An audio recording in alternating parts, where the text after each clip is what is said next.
Hello, কে রিমিতা? হ্যাঁ পুটুস তো। না না, আমি পুটুস না, আমি ওর মা বলছি।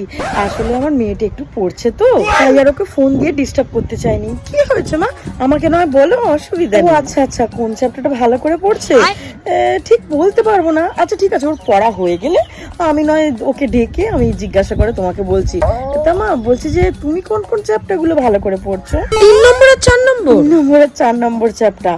আচ্ছা তুমি সত্যি কথা বলছো তো, নাকি পরীক্ষার আগের দিন আমার মেয়েটাকে কিছু বলে দেবে না বলে ওকে ডিসগাইড করছো? কাকিমানি ওটা মিসগাইড হবে। হ্যাঁ ওই মিসগাইড টিসগাইড একই ব্যাপার হলো। আমি তখনকার দিনের মানুষ, আমি কি আর অত বুঝি নাকি, যা জানি তাই বলেছি। হ্যাঁ রিমিতা মা, বলছিলাম যে আমার মেয়েকে তো স্যার কিছু এক্সট্রা নোটস দিয়েছে, তা তোমাকেও কিছু আরো নতুন কিছু দিয়েছে নাকি? আচ্ছা আচ্ছা ঠিক আছে মা, পড়ো পড়ো।